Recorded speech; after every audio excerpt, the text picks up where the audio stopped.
Once again, it is the 19th of January 2018, and this is News Tonight. I'm Patricia Lokoma.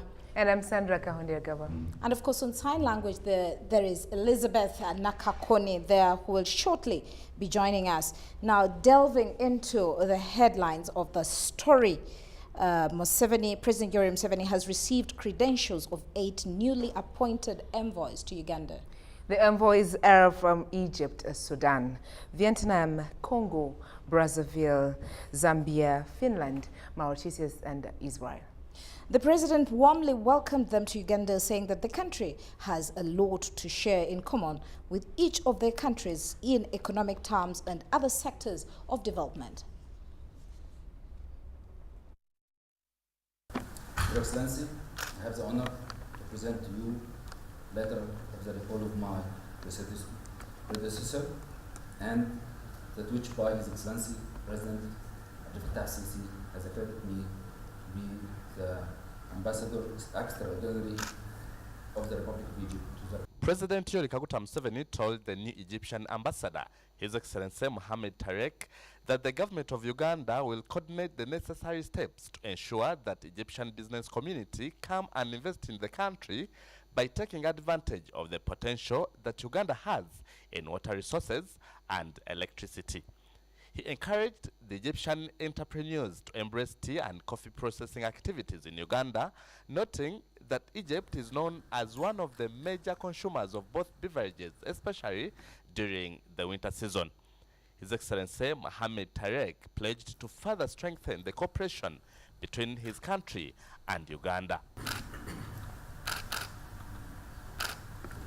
Receiving the credentials of the new Sudanese ambassador, His Excellency Bukari Gani Mohammed, President Museveni welcomed him to Uganda, and the new envoy on his part thanked President Museveni for the good political relationship between the two countries, Uganda and Sudan. He assured the president that he will spare no effort in ensuring the building of a strong economic relationship between Uganda and Sudan.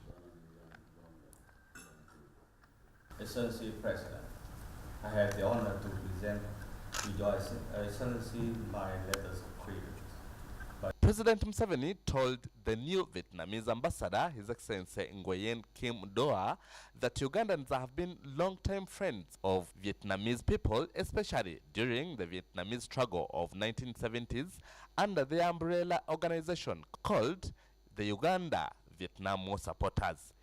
He assured the new Vietnamese envoy that a delegation of Uganda government officials will visit Vietnam in the near future to harmonize and carry out a research to identify strategic economic development areas in Uganda that the Vietnamese entrepreneurs can invest in. Later, President Museveni received the credentials of the new Congolese ambassador, His Excellency Guy Nestor Otu, who he assured of the necessary assistance during his tour of duty in Uganda.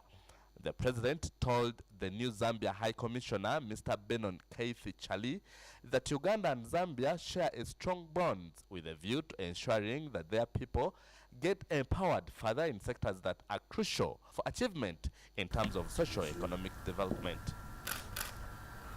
President Museveni called for the strengthening of cooperative collaborations between Uganda and Finland as he received the credentials of the new Finnish envoy, Taja Fernandez.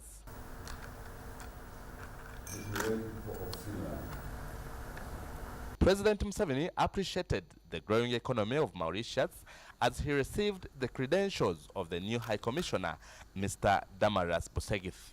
The president asked the new envoy to war entrepreneurs from Mauritius to come and invest in Uganda, especially in agriculture.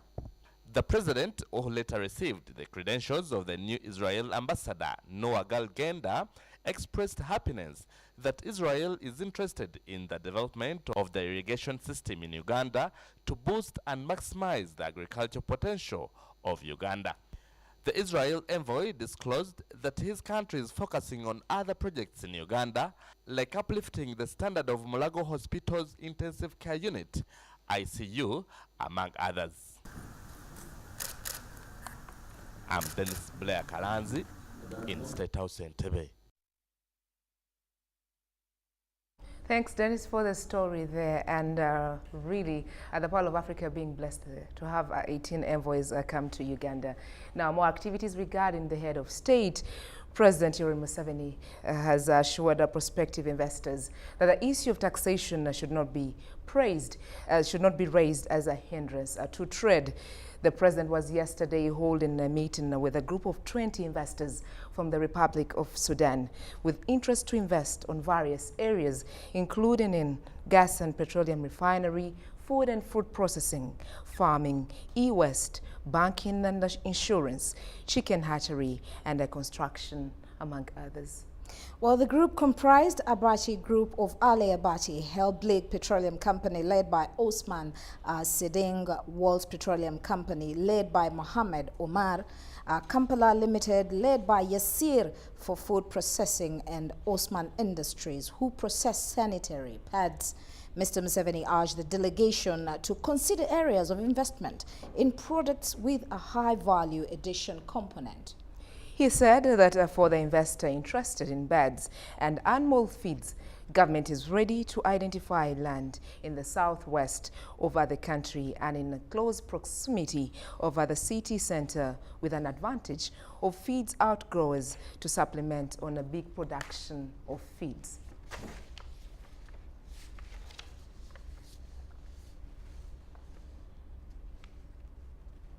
Well, the presidential press unit there entails every detail of that particular story. Now, moving on a little bit into the health sector, the Prime Minister, Dr. Ruhakana Rugunda, has commissioned the new Cobalt-60 radiotherapy machine at the Uganda Center Institute. Well, he said a restoration of radiotherapy services in the country is a step in overcoming a major crisis that had affected Uganda's capacity to manage cancer.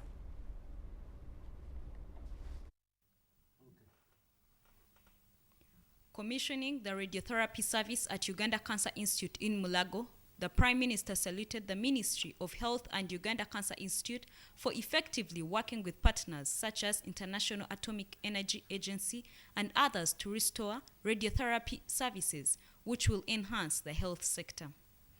He said the restoration of the radiotherapy services at Uganda Cancer Institute will enable early detection and prompt treatment of cancer in the country. As we know, cancer is increasingly taking a good toll on our country and indeed in the world, with the loss of many of our productive people. Every year, this burden is increasing with some very disturbing statistics which you are very well acquainted with and which I will therefore not indulge in. The economic burden of cancer for Uganda is also high.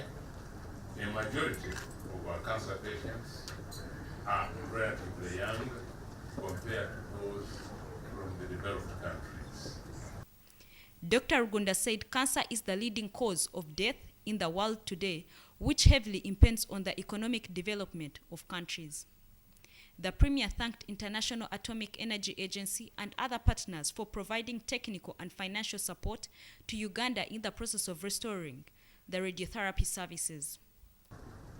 The restoration of the services witnessed today marks the beginning of the next phase of our efforts towards modernization of cancer management. The construction of new radiotherapy bunkers, which is going on, is another key demonstration of the support and partnership we are receiving from the International Atomic Energy Agency. And it was impressive to see the construction work that has taken place, the nature of the work, the size and thickness of the walls, and by the contractors who are doing this job and the technical people should also definitely be commended.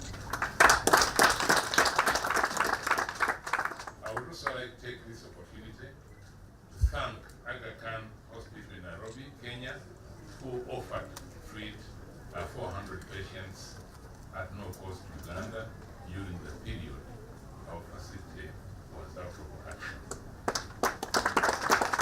The Premier called upon Uganda Cancer Institute to continue focusing on research, innovation, and building partnerships to realize its vision of becoming the East African Oncology Center of Excellency. The Minister of Health, Ruth Jane Acheng, said the Ministry of Health and International Atomic Energy Agency closely worked together in the restoration process of the radiotherapy services. Acheng explained the causes of the delay in the restoration process and also noted that new recommendations to improve infrastructure and services at Uganda Cancer Institute have been made. Right Honorable, the new teletherapy cobalt machine came with many capabilities compared to the previous old machine. It is a pneumatically driven source.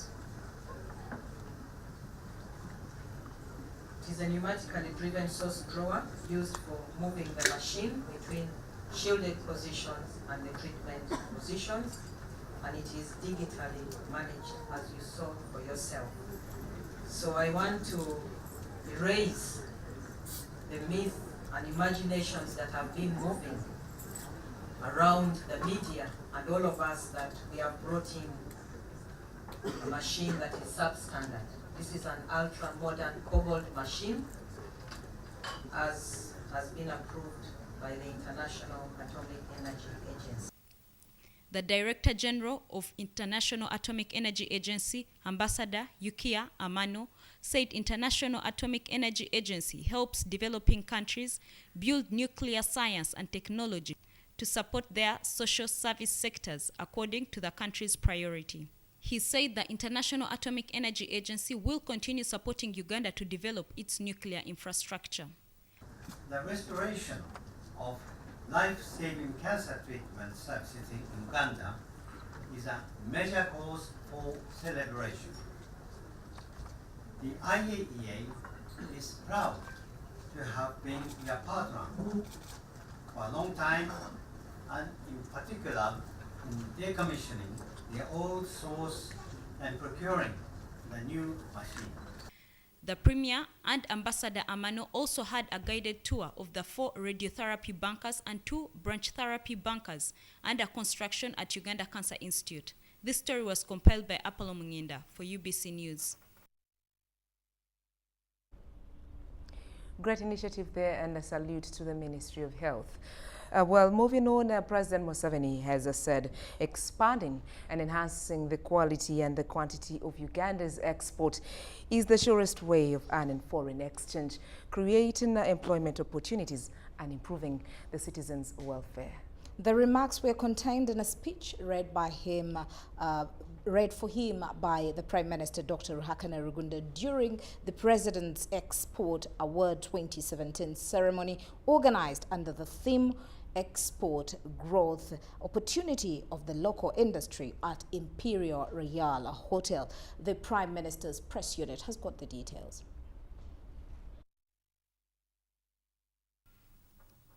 President Museveni has called upon exporters in the country to continue investing in value addition, which will improve the manufacturing base and industrialize the economy.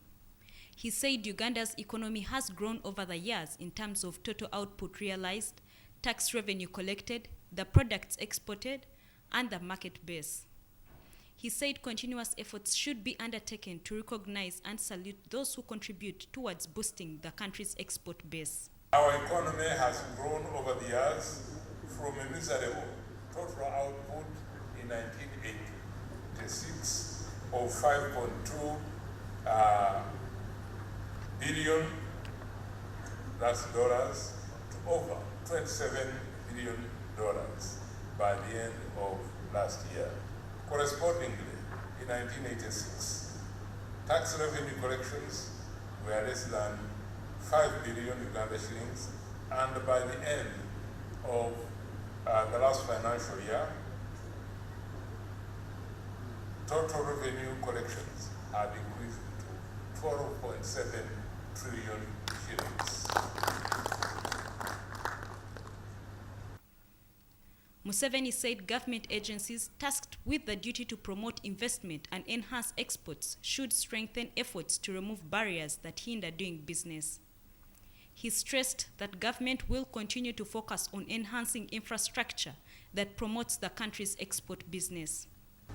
The key driver to the expansion of the export market have included efforts aimed at reducing the cost of doing business, such as expanding the road network and investing in infrastructure in general. And this had been referred to earlier, railway, ICT, are now making the national airline. We have put more money into expanding electricity generation from 60 megawatts in 1986 to 900 megawatts today. Upon the completion of the Simba, yes, it is worth clapping that can move from 60 megawatts to 900 megawatts. Upon the completion of the Simba, Karuma, Ayago, and Atra, our annual generation of electricity would be about 2,600 megawatts.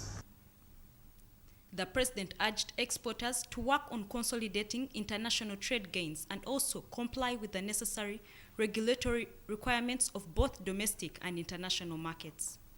He pledged continuous government commitment towards providing an enabling environment for the private sector.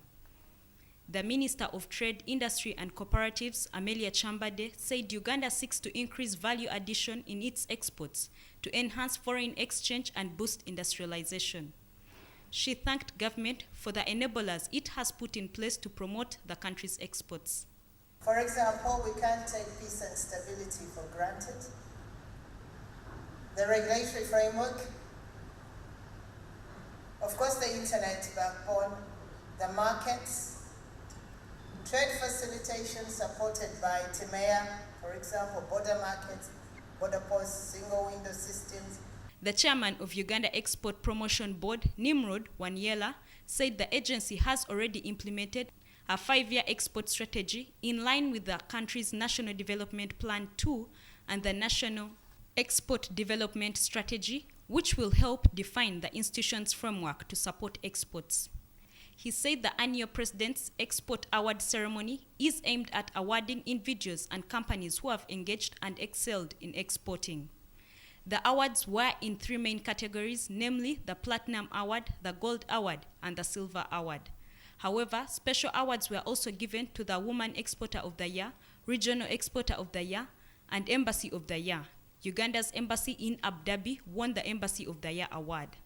The overall winner of the President's Export Award 2017 was Hima Cement Limited, which scooped the Platinum Award. Doreen Nasasra, UBC News. Well, there you had it, the Presidential Awards 2018. And now moving on into the education sector, still more of that. Members of Parliament have condemned the move by the Ministry of Education to close down non-licensed private schools within the country. Addressing the media at Parliament, MPs led by Kumi Municipality Member of Parliament Silas Agon says this move is going to impact on the entire education chain and the private investment. Well, the proposed move by government to close down all private schools with no licenses has sparked off a debate about its intentions. Early this week, an article on papers stated that a government plans to close down 13,000 private schools over lack of licenses. And of course, in their argument, MPs say that given the current state of government schools in the country, closing down private schools will spoil the performance of the entire education sector.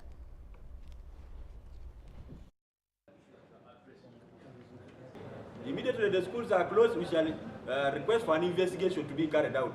If we found that somebody delivered their documents to your desk and you are the one who failed to do the work, as an officer, you will take responsibility because this is Uganda. The problem is bigger than what we may be seeing here. And I think the Minister of Education is just running away. Because the demand is not to close. The demand is to open up more schools that are compliant. To qualify or to comply. Well, moving on there, the family of Winnie Mandela has allowed Makerere University for awarding her with an honorary doctorate of laws for her crucial role in liberation struggle over South Africa. Winnie's award was received by her niece. The graduation ceremony concluded on this Friday at Makerere University. Our correspondent, Philip Aguta, has got the details. These students here are part of the 14,000 graduates Makerere University is graduating in this year. Prominent among them today is Winnie Mandela from South Africa. Although Winnie Mandela didn't come for her award in person, but she was well represented. So why did Makerere University choose to award Winnie Mandela? Winnie was awarded in recognition to her activism and leadership in the liberation struggles of South Africa and Africa at large against the apartheid policy. Winnie Mandela, Winnie Mandela, Winnie Mandela,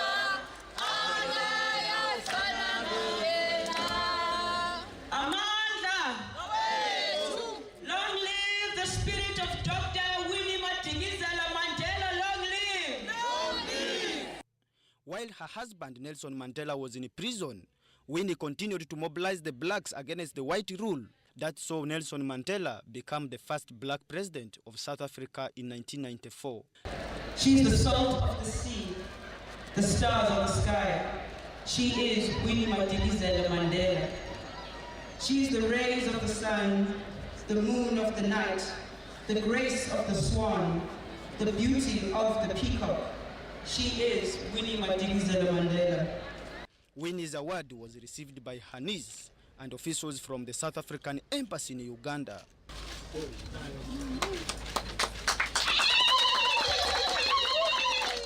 The relatives lauded Makerere University for awarding her with an honorary doctorate of laws. People of Uganda are beautiful people. They are kind, generous, and peaceful people. Thank you for allowing us to come here today and giving my aunt this great award. She says the award represents the efforts of Uganda and that one of Makerere towards girl child education. I would also like to say, in the time where women abuse is so rife, and in a time where social media has exposed all of this abuse with hashtags like hashtag #MeToo, hashtag Men Are Trash. It is this university that has given the girl child hope in honoring Mama Winnie Mandela. In a letter presented by the Minister of Public Service Muruli Mukasa, President Museveni commended Winnie for her liberation struggles. Mrs. Mandela was among the more than 1,000 women arrested in demonstrations against injustices resulting from the first laws which forced black people to carry identification documents to control their movements. She remains an important figure in the South African society. Makerere University Chancellor Ezra Suruma urged the graduates to be innovative. To quote President John F. Kennedy's inaugural address in 1961, ask not what your country can do for you, ask what you can do for your country. The future belongs to creators and innovators. Today marks the end of the 4-day graduation ceremony that started on Tuesday. Over 14,000 students have graduated with various disciplines, ranging from diploma to PhD. About 70 students were awarded PhDs, most of whom were young. I'm so really excited about this achievement. Of course, this is not a simple achievement. We know it's really very difficult to reach this level, and I can't miss being excited, of course. It's my duty as a researcher and as a scholar to be able to guide policy, to be able to encourage and train others that are coming in behind me, the undergraduates and diploma holders, among others. There were also a number of students awarded with master's degree, including media personalities and politicians. Previously, politicians were not taking seriously matters of academics, but I think now for us to be able to serve the public properly, we should be properly schooled. And today I'll be conferred a master's degree in journalism and communications. And so this is something that I owe to God and I owe to my voters as well. This is a master's in international relations and diplomatic studies. It hasn't been an easy journey, but I'm glad I made it. I'm super excited that at last, after 4 years of study, I now have to graduate and add a milestone to my academic achievements. It was not a simple journey, given that Mascom was given a 4th year. Philip Aguta reporting.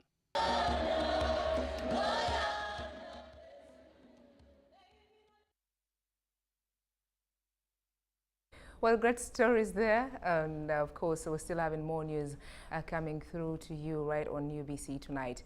But shortly after the break, Patricia Lukuma will be returning and having a very own Jagenda Semakula giving us more as regarding the death sentence in our nation. Stay with us.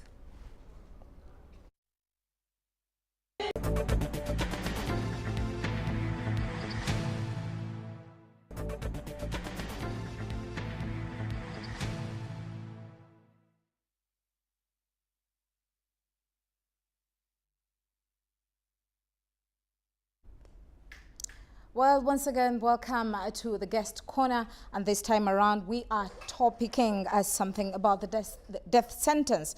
Of course, it has been 17 years since the last execution happened in Uganda, and our senior journalist, Jagenda Semakula, is here to give us the details of what this meant, the decision that our president, our very own president, has decided, of course, putting aside his Christian values to be able to now enforce the death penalty is quite alarming. So Jagenda Semakula, once again, we thank you so much for joining us on set. Tell us, what do you think about the speech from our very own president? Well, thank you so much, Patricia, for having allowed me to be here.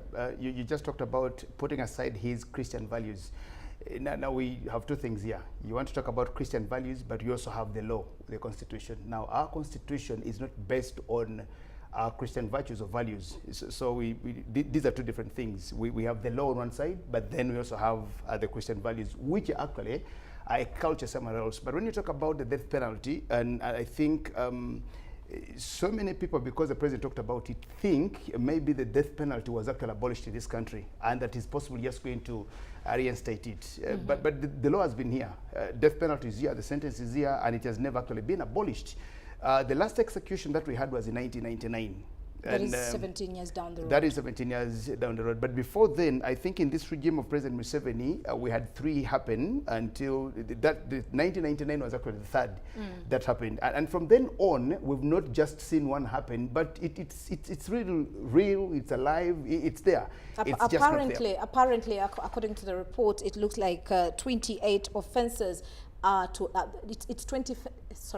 28 offences merit a death penalty in Uganda. Quite a huge number compared to even the East African region. Yes, the offences are there, but you see, the Ugandan law is a very different law. First of all, it talks about proof beyond reasonable doubt. Now, that's the burden that we have. Secondly, the law that we have here is once there's an accusation, then the burden becomes yours to actually prove that you are actually not guilty, you're innocent. But we were supposed to have had one in 2001. We didn't have it in 2001 because we're getting ready for elections. Okay. We were supposed, actually, why? Because before 2009 elections, we had an election, we had the referendum in 2000. We had the referendum in September 2000. So because of that, it overshadowed the other one. Now in 2001, we had an election. We were supposed to have had another one in 2003. Now the death penalty would be happening actually after every 3 years from when one actually happens. But when you look at the events that have been characterizing Uganda's, especially the political setting and the political scene, you will notice that politics has actually overshadowed us so much that this actually is not there. Now, when the president talks about it now, that he wants to see some people being hanged or whatever it is, like, He's not talking about a new thing that is just going to be reinvented. The law is there, but then remember, it is still him actually who has to sign and either say be hanged or be released, the prerogative of massive. Okay, now you're giving the presidential opinion. I want to have the Jagenda Semakula Zikusoka opinion, because apparently for quite a long time you've been following all the executions issues. We want to understand what's your opinion in this case. Okay, well, my opinion, number one, I may want to have both opinions. The law opinion, but because we know you've always been against it. You've always been against the executions. Yeah, but you see, for several reasons, or for some reasons, it is a plus and a minus at the same time. Okay. For example, the last 3 executions that we had, 2 people were actually executed and were innocent. Now, that's number one. Secondly, I personally managed to get somebody from death row. From death row. I campaigned and I championed the campaign to see that this man actually regains his freedom. But he was a man who was actually convicted for having killed his wife. Did he regain his freedom? Yes, he did. On the 13th, on the 5th of April 2013. But you see what happened is he was accused of killing his own wife, who came to court to testify and said, I am the wife of that man. But still, the law actually put him to the other side and said, you go and be hanged. Now, if this had happened, then it would have been a problem. Now, what happens here is we have appellate courts, of course, after the High Court. After the High Court, you go to the Court of Appeal, and when the Court of Appeal upholds the sentence, then you go to the next court, which is the Supreme Court. And when the Supreme Court says, please be hanged, then it has to be that. But remember, all these who actually qualify to be hanged have to go through all these 3 courts, which is actually also another big hurdle. Because you may go through the first court, and you do not have, you may not have the time to actually, it may take another 5, 6, 7, 8, 9 years for you to just merit to go to another court to see whether you're upheld or whatever that happens. Now, what happens is, there was a case of Susan Chigula. It's very famous. The law students know about this. The Susan Chigula case and 416 others, they actually petitioned, and they also took this law to court and said, if I go through all the 3 courts, I go through the High Court, I go through the Court of Appeal, I go through the Supreme Court, and all say I should be hanged, and I am not hanged, then what does that mean? You know, you stay there forever and you do not know what really happens. Now, in that ruling, it was decided that if you're not hanged after 3 years from when the Supreme Court says be hanged, then they have to revisit the sentence. Case again. They have to revisit it, not the case, but the sentence. They have to revisit the sentence. And now you are removed from death row, from waiting to be hanged, to now another sentence, a life sentence, or so many years, or whatever that happens, and with remission, of help course. me understand this. If I kill my husband, Patricia kills Mr. Semirembe, and it's only 1 offense. Apparently, they're saying it's only 28 offenses that merit a death penalty. So I would want to understand, does that 1 offense, the death, contradict the 28 offenses? Article 188 and 189 of the Penal Code Act of Uganda, that's already the case, because actually that's the biggest, I could say. By just that, it's a murder case, and you just have to be hanged. That is the penalty that we have. The other thing that we have with the Ugandan system, with the Ugandan case, is first of all, it's very archaic. It's very archaic, it's very old, it's very traditional. I do not know how the gallows look like, because I don't think they are at anybody's disposal. Nobody sees them. Even those who are going to be hanged actually never see them. The only person who sees them, I think, is the OC and the hangman himself. But they are the only people who actually have the monopoly to actually go see that. But when you kill your husband, the 28 offenses are just different criminal cases. There is terrorism, there is aggravated robbery, there is rape, there is murder, there is all the things which actually tantamount to that kind of sentence of being hanged. That's what happens. That's the Ugandan system and this Ugandan setting. Well, Jagenda, thank you so much for joining us. Of course, this is our guest corner. And of course, I partly agree with the president due to the offenses that have been happening within the country, Bukomansimbi massacre. And it's quite interesting that he's saying that he will hang a few on the graduation ceremony for the prison wardens in Kampala, and that will be on Thursday. We're going to go for a very short break, and of course, we will return with more news tonight. Stay with us.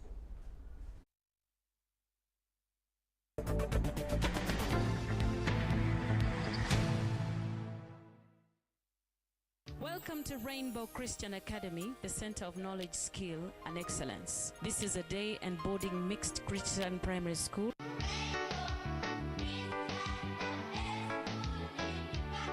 Our school chapel, our school vans and buses. Welcome back. Thanks for staying with us. Interestingly, there's regarding our guest corner, as Patricia and Jagena were taking us through. Now, in more news tonight, Ministry for Kampala and the KCCA, Directorate of Public Health and Environment, have released a statement showing that our butchers have been using chemicals to preserve and keep flies away from the meat. Minister of State for Kampala Affairs, Ben Namugwanya, says they have instituted fresh interventions on surveillance and the documentation of traders in meat for proper regulation.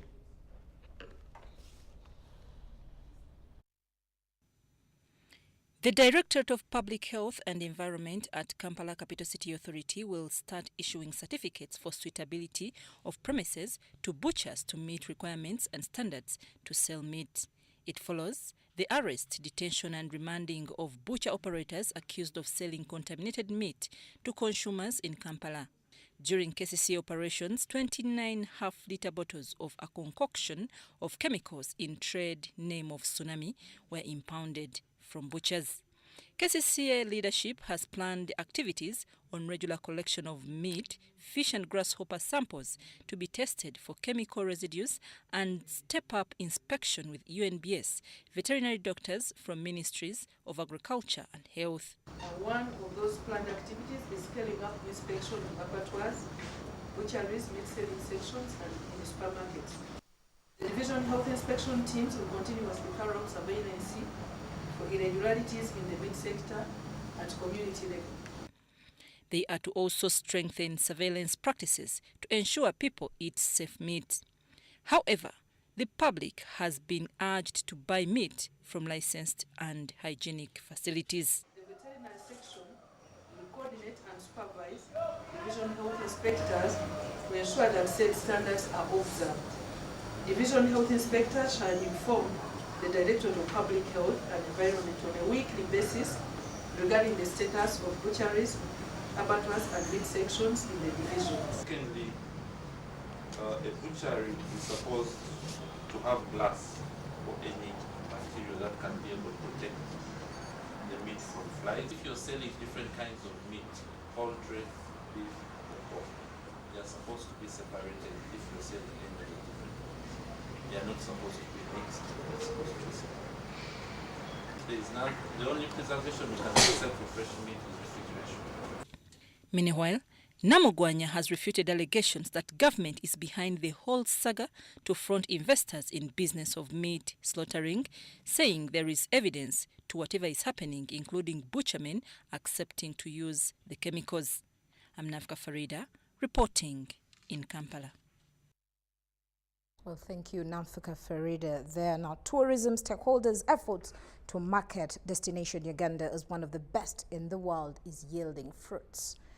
Ravichandran, a famous Malaysian mountain climber, has for the first time visited the country and has set off to conquer the famous Margarita Peak in Mountain Rwenzori. While flagging off the climber, Doreen Katusime, the Permanent Secretary, Ministry of Tourism, expressed optimism of more renowned mountain climbers visiting Uganda as a result of Ravi's much popularized Rwenzori expedition.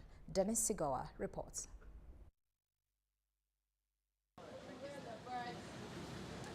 Ravichandran Tarumalingam is a mountain climber who has conquered Mount Everest solely and is on the quest to climb Mount Rwenzori. The renowned mountain climber will dare the Rwenzori's Margarita Peak, a feat that is expected to take him 8 days. We have lost many friends to mountains, and we are still losing every year to the mountains. It's something that we have to live with, but day by day we are so much improving in terms of knowledge and skill because of our travel around the world, that we could actually identify different skills that are being implemented or being practiced around the world. So I hope that I will be here to learn some skill besides giving. Ravi has faced numerous challenges in his expedition on mountain climbing, and at one time he lost and injured some of his fingers. I've been inside crevasse, I've been inside avalanche, I've lost my fingers due to cold -50, where I removed my own fingers. I've been many deep affected incidents. Ravi's expedition of the Rwenzori mountain comes on the heels of aggressive efforts by the tourism stakeholders and government, whose aim is to market destination Uganda is one of the best in the world. The Permanent Secretary, Ministry of Tourism, Wildlife and Antiquities, Doreen Katusime, gives an insight to some of the marketing strategies. So we are now working very closely with the Ministry of Foreign Affairs and the missions. Just before I came to this meeting, I had our ambassador to the Nordic countries, who recently brought a team of investors, and they were able to visit most of the destinations. So it is now a specific assignment, like Samantha was saying, for not all missions, but some of the missions which are especially in the key source markets have even been given a budget for that. Her sentiments are re-echoed by Stephen Asimwe, the Executive Director, Uganda Tourism Board. Suffice to also note that Ravi is also coming to promote the destination from a mountain tourism perspective. Adventure is becoming a big niche, and Uganda arguably has some of the best experiences. Well, there a detailed report on tourism. Moving on to the Vice President Edward Sekandi Chiwenka has said that government will prioritize education as a major tool in the fight against poverty. During Thanksgiving service for Kingo Primary School in Luengo District, the Vice President said that it is part of the facilitating that government puts in efforts and commitment in the transformation of the country's population into the middle income status. We do have details.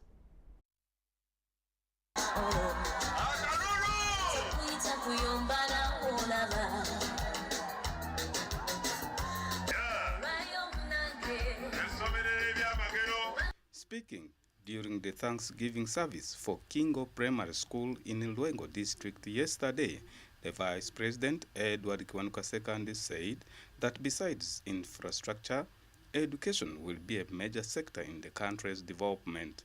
I hand it to you this gift in recognition of your wonderful, committed service to the country. Please accept it. The Vice President pledged government commitment in creating an enabling environment for the provision of quality education and commended private schools for complementing government efforts in the education sector. Sekandi appealed to teachers to continue using the schools in inculcating discipline and positive character among those that pass through their hands, and asked parents to be interested in the learning of their children to ensure that they grow into responsible citizens. Luengo District Secretary for Production, Mulumba Joseph, said the school has for the last 3 years contributed remarkably to the education standards in the district and the region in general with better performances. The school director, Robert Asimwe, said they have been able to perform better because parents meet their obligations in time, and that enables pupils to remain focused on their studies. All the 30 PLE candidates who sat at the school scored between 4 and 8 aggregates, with each subject well performed, but SST was their best, where each of the 30 pupils got a 1. The school, despite being in a rural area, came 5th in national performance and the best in SST. Etole Ed Akenjol, UBC News.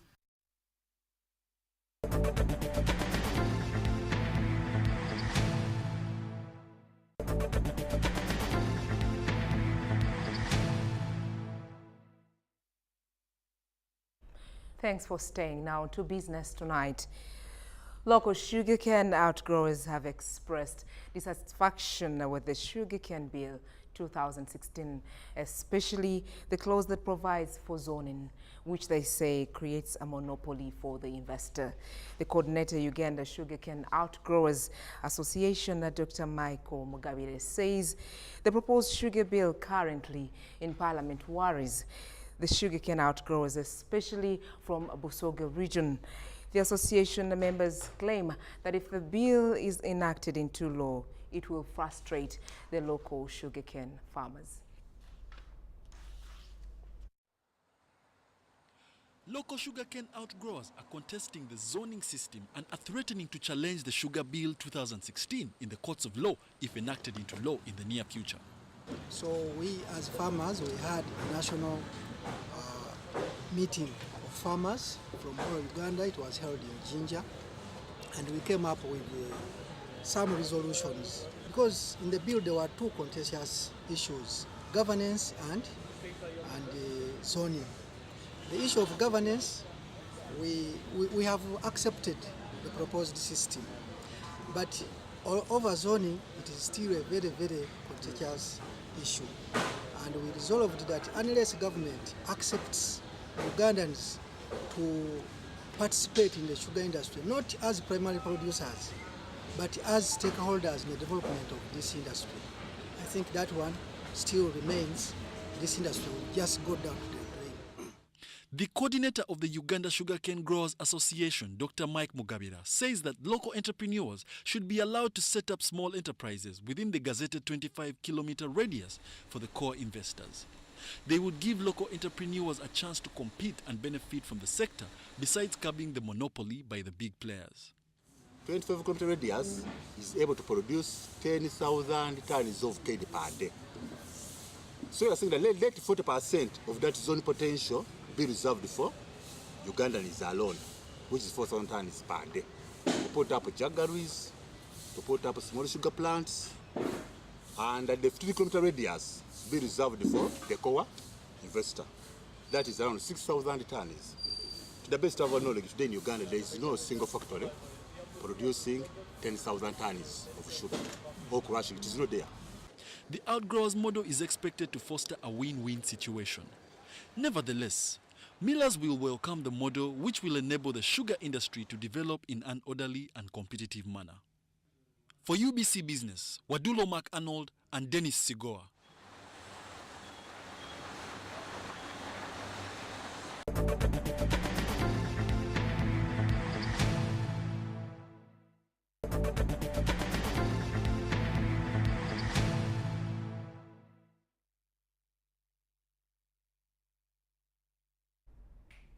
Straight away into sports, and starting with the Chan tournament, Uganda Cranes' effort to advance from the group stages has failed, having suffered a second defeat in the ongoing Africa Nation Championship in Morocco. Namibia sacked up all Cranes' attacking moves, which threatened them most, and in the 93rd minute, Namibia struck the ball past Cranes stopper Ismail Watenga in a game that ended 1-0 in favor of Namibia. Uganda had several attempts on the goal through Milton, Karisa, Derek, and Sibambe and Saddam Juma, though they didn't yield results. Uganda will play its last game against Ivory Coast to win up her games in the group stages.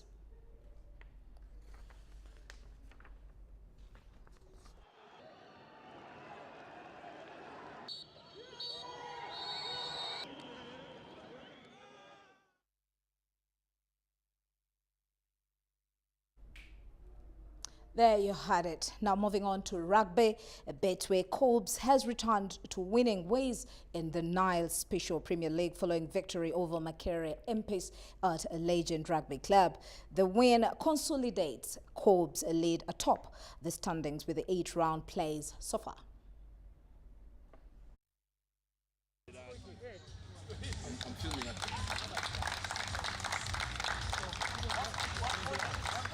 On the occasion of his 103rd appearance for Cobs, Justin Kimono has played a key part for his side in a 92-0 victory over Makerere Impis in the Nile Special Premiership Rugby League. The game played at Legends Rugby Club was preceded by a guard of honor for Kimono, who started playing for Cobs in the late 2000s while a high school student at Namiryango College. He scored 3 tries in a totally one-sided game played before a sparse crowd. It is a sign that when you reach such milestones, you get rewarded. It's a culture that we want to start in Ugandan sports, not only with Betway Cups. We are also in basketball with Betway Power. You'll see us doing the same. We are in pool, you'll see us doing the same. We are in boxing, you'll see us doing the same. So it cuts across that it's a culture that we should adopt in Ugandan sport, where you reward those athletes that have gone ahead and reached feats or milestones that are not everyday achievements.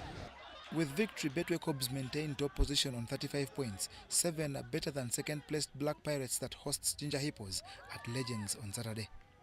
In other games on Saturday, Rams play third-placed Shell Rimula Rhinos, Warriors host Toyota Buffaloes, while a fourth entertains fifth in Entebbe as Hima Cement visits Plascon Monga's House of Pain.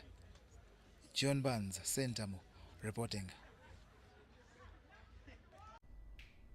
And in our last sports story there, the National Football Super League resumed with teams aiming higher in the 2017-2018 season. Dream Wallop Park 9-1 goals. Yapsters thumped Reham. Tycoons beat Yik Kabowa 6-3.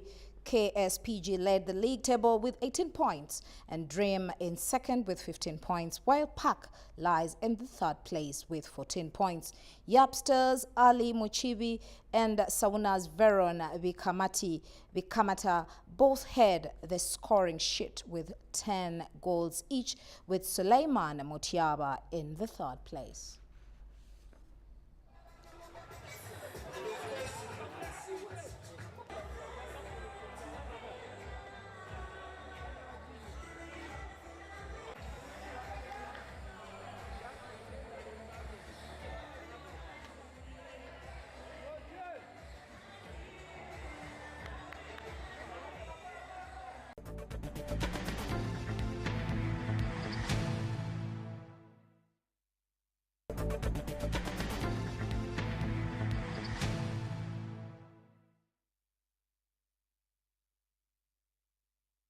Well, that ends news tonight, and of course, it has been a warm night. Truly a warm night, and of course, when the ladies are in charge, you expect it to be warm. True, true. But at the same time, having the president rethinking of the death centers is quite an alarming issue. And very true. We really had a lot for the viewer out there tonight, and not forgetting the award that went to Mandela. True there. Well, thank you so much for being a part of us. Once again, I'm Patricia Lokoma, and of course on sign language there is Elizabeth Nakakone, together with Sandra Kahondiagaba.